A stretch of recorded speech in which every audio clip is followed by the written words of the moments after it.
How do you think about the nutrition as you're going into a contest? Gaining size, is that what it was? Getting bigger? Well, even today, I work with young athletes wanting to, go to the next level in competition. One thing I always emphasize is make sure as you're putting on muscle size that you give your body quality nutrition. Don't eat just anything to put on size. I see a lot of that happen with eating ice cream and all kinds of garbage, and they put on garbage weight. So the next thing you know, they got to get rid of those 30 pounds of sewage that they packed on trying to put on muscle size.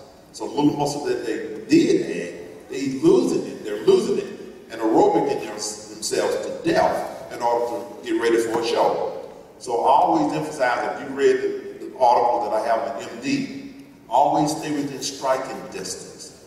If you gain 20 pounds and your abs is there, you still see some of your lines, no problem.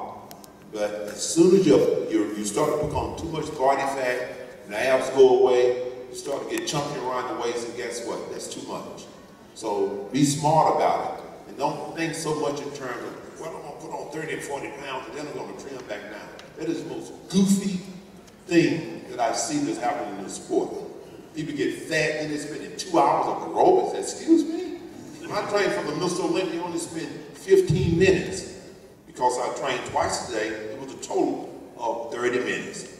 15 minutes after the workout in the morning, 15 minutes after the workout in the evening. As Kevin was saying, I would train up for a competition, not train down. Why do I want to be miserable? And that's what I see, green beans and a chicken breast. What is that? That's only you turn into a fat boy. Okay, so stay on top of your digs. Lee, I don't like the digs you're putting. I know I didn't beat you, but come on. I mean, be gentle, all right?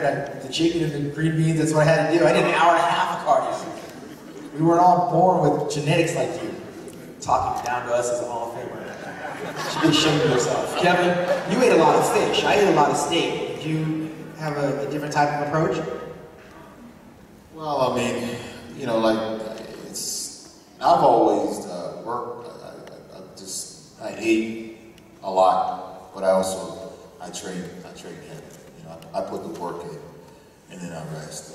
For me, it was, I did my job, and again, like Lee said, you kind of stay within striking distance. I think off season for me, when I was competing, was probably about 225. I think right now I'm probably about 218. So I would compete on stage about 243.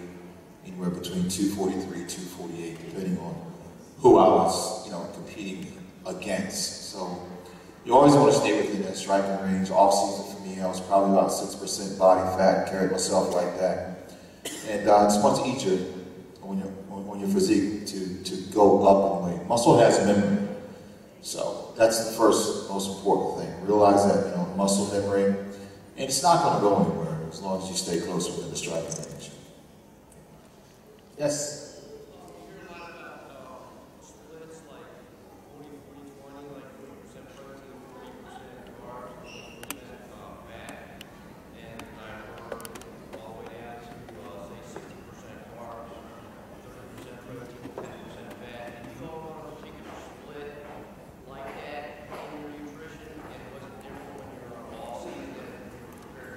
So he's talking about percentages of splits, protein versus carbs.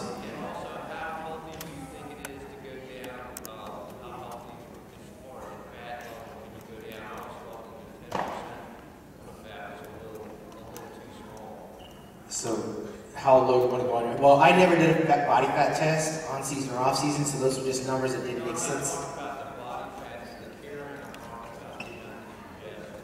The amount of fat that you ingest.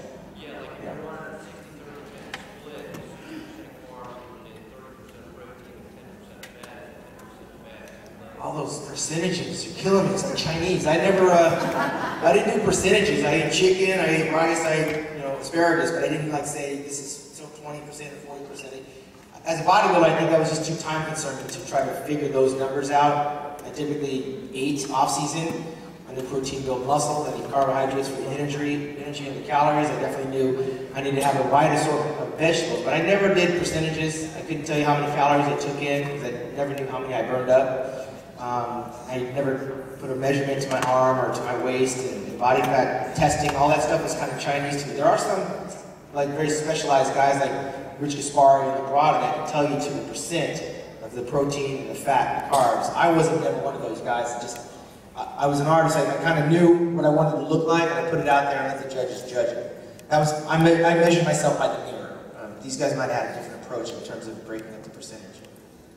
Now, I would do 60, 30, 10. That's pretty much what I follow. But I can follow that because I stay within striking distance. It all depends on what's happening with your body. What's 60, what's 60, 30? So 60% carbs, 30% protein, 10% fat. You're going to get 10% fat whether you want to or not. There's no such thing as a zero fat chicken breast. It's not going to happen. Or fish, it's not going to happen. So I stay within that. However, if you have a tendency to pick up more body fat, then guess what? You can't take in that many carbs. So that's when you really have to become really scientific and really measure that and keep your nose to a T. You know, it's a little bit different. And again, as Sean was saying, it varies per person. Now, of course, I didn't, you know, you get these different type of computerized body fat testing and all of that to sort of give you these numbers. I didn't go by that. I went by, okay, and this body came about mine. How I looked in the mirror, the amount of body fat that I had, where I just went back because of my notes, and I would look at that, and guess what? It was right in line with those numbers of a mesomorph body type. So that's a body type that carries low body fat and more quality muscle. So that fell right in line as far as my physique. So those numbers were true to what I was doing instinctively. So you can get scientific and get crazy, but you can also be smart and use the mirror.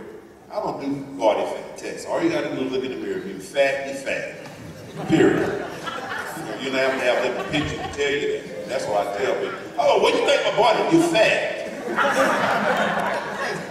You're so right about that, Lee. I mean, one of the first things that the judges do, they don't have no body fat scale down there coming up on stage testing us. And they could care less about how much we weigh on stage. That's just their own ego, feeding us. And I agree with Lee and Sean. The mirror doesn't lie. Sometimes a lot of these training partners and guys out there tell you how good you look. And you really don't look that good. There's a lot of them out there too because they want to take your money and get in your pocket. So they'll tell you anything. Oh man, you look fantastic. Well, everybody looks good in the gym by themselves. We've also seen the Mr. Olympia guy walking around the gym carrying a jug of water, flexing all day long. They're in every gym, but you will never know what you really have going on until you step on the stage, and whether it's an NPC stage or an IFBB stage, and then that'll tell the real deal. Because there's some times when I thought that I looked good, and then I got on the stage and I realized, oh man, I probably should have lost a few more pounds of water or something. So then, it depends on, like Lee was saying, who you are, your body type. Everybody has a different body type. So for me, I would take in high protein, medium carbs, and low fat diet. Now, depending on where I was or how far I was out from the show, I would make those adjustments. Then, maybe I would go to higher carbs and lower protein. But I've always had a low fat diet, about 20%. 15% fat for me. So. Okay, another question? Over here? Show hands. Yes, in the back.